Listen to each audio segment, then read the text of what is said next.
सिया ने कजरी से कहा तो कजरी बोली, न मैडम जी, मैं नीचे न आऊं, मेरा तो सारा संसार ही लूट रहा है। मेरा भरतार छोरा के चाव में दूसरा ब्याह कर रहा है, महारी बेटियों से उनका हक छीन कर दूसरी औरत को देने जा रहा है। ये महारे से कैसे बर्दाश्त होगा।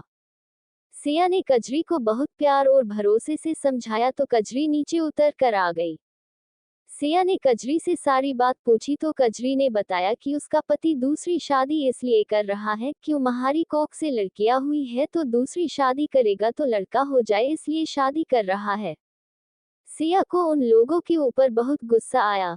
सिया ने तुरंत कजरी के ससुराल वाले और उसके पति को बुलवाया। कजरी के पति को लताड़ते हुए बोली, तुमको शर्म नहीं आती, अपनी पहली पत्नी के होते दूसरी शादी कर रहे हो, वो भी इस वहम में होकर कि क्या पता दूसरी पत्नी से बेटा हो जाए।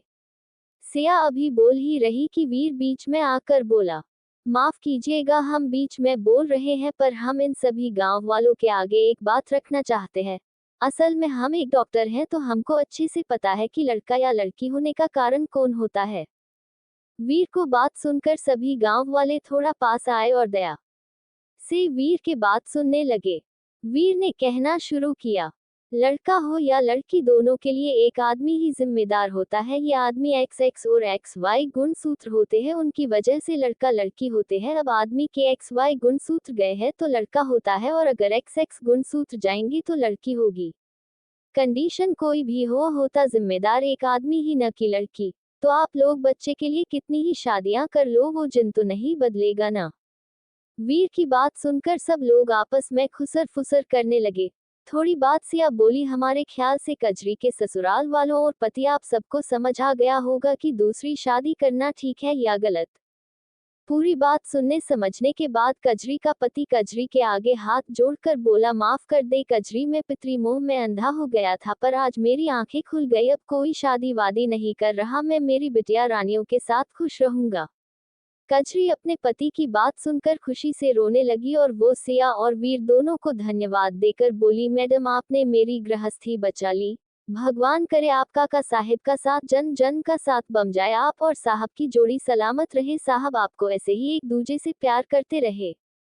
कजरी के साथ साथ वहां मौजूद सभी लोगों ने ये जानकारी पाकर वीर और सिया को धन्यवाद दिया। सिया ने गांव वालों और कजरी सभी से विदा ली और वीर के साथ बैठकर वापस घर आने लगे। सिया बार बार वीर को देख रही थी, वीर भी साइड से सिया को देख रहा था। सिया ने अपनी तरफ से बोलने की कोशिश की, पर इतने में घर आता देख वो चुप ही रही। वीर सिया दोनों वापस घर आ गए थे। दोनों बिना कुछ बोले ही घर के अंदर आ गौर थे। सिया अपने कमरे में सोने जाने के लिए मुड़ी और वीर अपने में, तभी सिया पीछे से आए और वीर का पीछे से हाथ पकड़ कर बोली, थैंक्स वीर, आपने हमारे केस में हेल्प की, आपकी वजह से जल्दी ही उस बेचारी कजरी को उसका प्यार और पति वापस मिल गया। हम चाहते हैं वीर आगे भी हमें कभी इस तरह के केस में उलझना पड़े तो आप हमारा साथ देंगे। वीर, हमारा जिला अधिकारी बनने का कारण भी तो यही था कि हम लोगों की हर परेशानी दूर करें और शिक्षित न हो पाने के कारण ग्रामीण महिलाओं के साथ जो ज्यादती होती है उसका दूर कर सके, लोगों के दिमाग से अंधविश्वास को दूर कर सकें। तो हमको लगता है आप एक डॉक्टर है तो डॉक्टर होने के नाते हमारी बहुत हेल्प कर सकते हो, इसलिए आगे भी हमें आपकी हेल्प चाहते हैं। वीर, हम एक ऐसे समाज का निर्माण करना चाहते हैं जहां अंधविश्वास और कुरीतियां दूर दूर तक न हो। वीर ने सिया की बात सुनी और पीछे मुड़कर बोला, हमारे डॉक्टर बनने का मकसद भी तो समाज के लोगों को जागृत करके समाज सेवा करना है, तो आप निश्चिंत रहिए, आपको जहां भी लगेगा वहां हम आपको सामने खड़े दिखेंगे।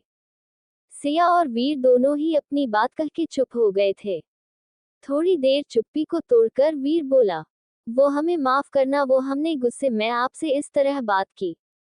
यकीन कीजिए हमारा इरादा नहीं था ऐसा कुछ भी बोलने का, पर पता नहीं कैसे गुस्से में बोल दिया। सिया मुस्कुराए और थोड़ी देर वीर के चेहरे को देखने लगी। वीर भी सिया के चेहरे को देखने लगा। वीर समझ नहीं पा रहा था कि सिया मुस्कुरा क्यों रही है। सिया थोड़ी देर खामोशी से वीर को देखने के बाद वीर के करीब आकर उसके सीने से अपना सिर टिकाकर बोली, डॉट डॉट डॉट, अधिकार है आपका वीर, आप पति हो हमारे और हमारे ऊपर आपका इतना अधिकार तो है कि आप हमको गलत बोलने से डांट सके। वैसे भी इस बहाने ये भी पता चला कि हम आपके लिए क्या हैं। वीर, हमारा अतीत हम कभी नहीं भूल पाएंगे, ये सच है, लेकिन उसके साथ ये भी सच है कि आप हमारे आज हों और अपने आज को अच्छा बनाएंगे, तभी तो आने वाला कल अच्छा बनेगा। वीर, हम धीरे धीरे इस रिश्ते को एक मजबूत डोर से बंधने की कोशिश कर रहे हैं, तो हमको आपके साथ की जरूरत है। सिया तो शब्दों को भूलकर भावनाओं से बोले जा रही थी, पर वीर के लिए तो ये किसी सपने से कम नहीं था। हाँ, ये सच था कि वीर धीरे धीरे मन ही मन सिया को चाहने लगा था, पर परिस्थितियों के बस बने उस रिश्ते को देख वीर आज तक सिया को कभी कुछ नहीं बोला था, तो आज सिया जब खुद वीर के सीने से लगकर ये सब बातें स्वीकार कर रही थी, तो वीर के लिए तो ये चमत्कार ही हुआ। सिया काफी देर बाद वीर से अलग होकर बोली, सो जाए वीर, और अब मन में किसी तरह का कोई गिल्ट मत रखना, जब भी गिल्ट फील हो तो हमारे गले में पड़े मंगलसूत्र और हमारी मांग में सजे सिंदूर को देख लेना, आपका सारा गिल्ट खत्म हो जाएगा। वीर मुस्कुरा कर बोला, धन्यवाद आपका, जो आपने हमें इस काबिल समझा और इस रिश्ते को आपने मन से समझा। आप भी अब सो जाए, क्योंकि आपकी बात मानकर हम कुछ दिन के लिए मेलता जाएंगे। कब जाएंगे ये आपको बता देंगे, अभी तो हमारे दोस्त कल एक पार्टी दे रहे हैं जिसमें हमारे जूनियर भी आ रहे हैं, तो कल हम पार्टी अटेंड करके फिर मेल